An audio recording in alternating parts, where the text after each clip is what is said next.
Vamos lá, Caio. Ontem minha esposa disse que eu, por buscar viver esse evangelho de Cristo e ter uma mente realista, né? E que a vida tem realmente seus altos e baixos. Que a figueira pode não florescer, não é isso? Qualquer coisa pode não florescer. Aí ela me disse assim, você destruiu a minha fé. Falou com ele. A pergunta é o seguinte, Caio. Não, eu destruí as crenças dela. A fé é otimismo, Caio? Não, Me não. ajuda? Não, a fé é mais do que otimismo. Otimismo é um sistema de otimização, é um modo de pensar que se nega a encarar a realidade e está sempre dizendo tem algo muito melhor por vir. Isso é otimismo. Eu não sou otimista. Eu sou um realista cheio de esperança, sem medo de nada. Isso aí, Só realista isso. com esperança. É. Bacana. Agora, a esposa dele, quando confrontada com a realidade da realidade, perdeu suas crenças, porque ela vivia numa bolha de fantasias, que ela chamava de a minha fé. Crente não adoece, a figueira do crente sempre floresce. Essa teologiazinha da prosperidade que imbecilizou o mundo cristão inteiro. Aí você vem dar de cara. Ou então, quando não é uma palavra como a minha que fura o balão da mentira. Fura o balão, Caio. Da mentira. Eu furo com todo prazer. Sim, eu tenho o maior prazer de acabar com fantasia. Com espeto de churrasco. O cara ou se converte na realidade, na verdade, ou vai ser um bolha vivendo da bolha, da mentira, e vai se tornar imbecil até a morte. Eu não estou aqui para enganar ninguém. Ou a pessoa, como ela acorda porque a bolha é furada pela ponta da verdade, Certo. ou porque a vida vem e a figueira não só seca, mas o pau da figueira ainda cai na cabeça dela. Para ela aprender. Aí ela vai entrar na maior crise de fé, vai dizer que não sabe se Deus existe, porque as minhas fantasias não foram realizadas, até que a idiotice dê lugar ao primeiro pingo de reflexão. Tá. E ela comece a se abrir para a realidade. Porque ninguém se abre para a verdade se não se abrir antes para a realidade. Tem muita gente dizendo, eu creio na verdade. Eu digo, você nunca creu. Por quê? Porque você não aceita a realidade. Ninguém que diz que crê na verdade, mas olha em volta e não admite a realidade, não creu ainda na verdade, porque a primeira coisa que a verdade faz é te mostrar a realidade da existência. Tem uma premissa É dela. uma premissa. Então essa pessoa nunca conheceu a verdade e nunca teve fé. Ela só tem um conjunto de crenças, mas não a fé. A verdadeira fé não é otimista. Ela é só a certeza de coisas que se esperam, a convicção de fatos que se não veem, e ela se assalaria na certeza da esperança por vir. Agora, essa esperança por vir não vem para fazer afagos. O que nos vem é difícil. A nossa salvação é precedida por todas as calamidades produzidas pela humanidade. É como o profeta diz, vocês ficam desejando o dia da vinda do Senhor? Não desejem não, será dia de treva, dia de gelo, dia de frio, dia de escuridão. Vocês estão pensando que é assim? O Senhor voltará quando já não tiver alternativa, depois que vocês estiverem queimado até o último fósforo florestal, acabado com a vida na terra.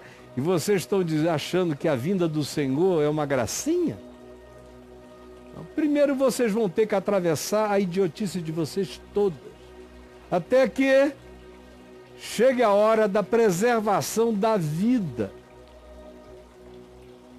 E quando todas as oportunidades de preservação da vida tiverem sido dadas ao homem e ele tenha preferido e escolhido os confortos e os luxos que conduzem à morte. E aí, quando tudo ficar inviabilizado, eis que se verá nos céus o sinal do Filho do Homem. Então, eu não chamo isso de otimismo, eu chamo isso de esperança na glória. Porque otimista mesmo, eu não sou aquele cara que diz, não, vai dar certo, vai dar tudo certo, vai dar tudo certo. Eu vivo dizendo para um monte de gente, meu filho, vai dar tudo errado. Se você não mudar o seu caminho, vai dar tudo errado. O otimismo pressupõe que pelas palavras positivas as coisas vão acontecer, como planejamento neurolinguístico. Você não precisa mudar a sua vida, basta você mudar as suas palavras. Só declarar. Mudar as suas palavras. O Evangelho diz, não adianta mudar as suas palavras, porque Deus conhece o coração do homem. Pratique, ative-se na prática. E aí você vai ver a manifestação de Deus acontecer. Mas eu jamais seria otimistazinho, jamais entraria nessa de deixa eu programar a linguagem que é para que coisas boas me venham.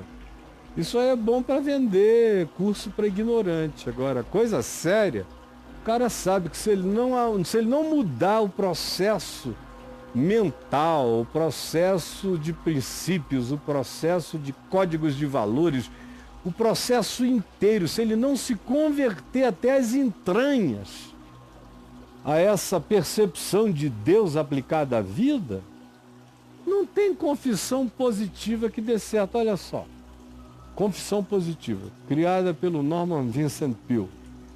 Confissão positiva. Acabou como? Na vida do Norman Vincent Peale, acabou o cara tão perdido de si mesmo que no fim da vida ele invocava o espírito da mãe.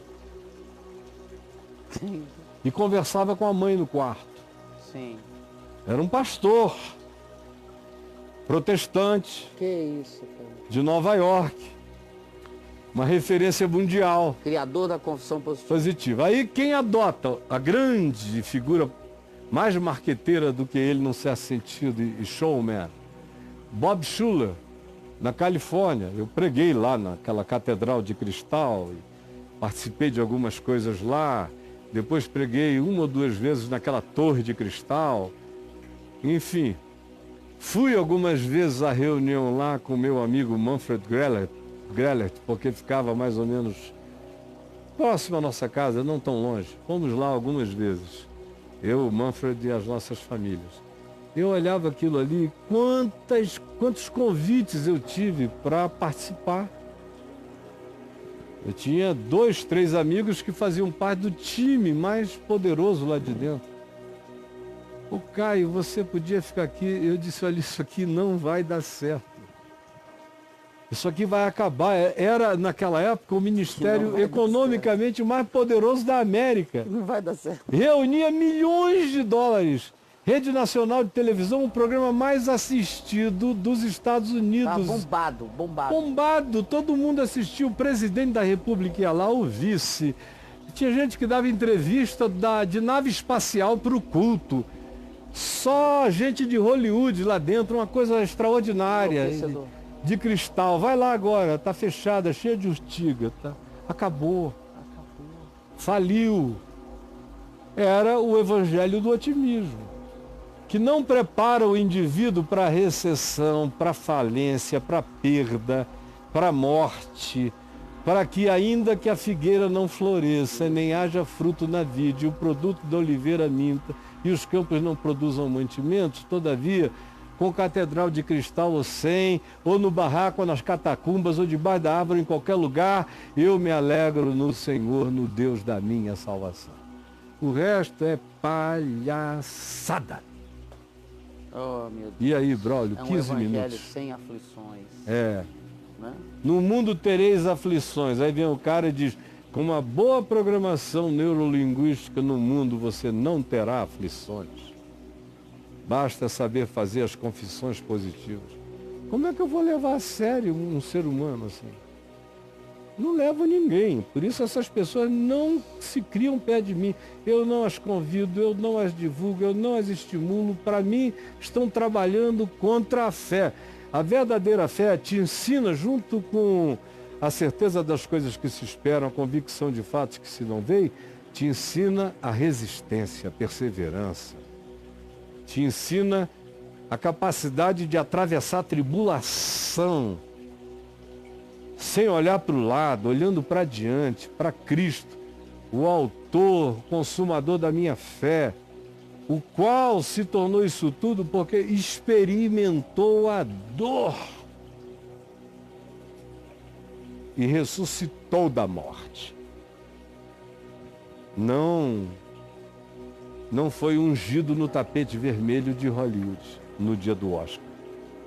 É muito ridículo tudo que eu vejo em volta.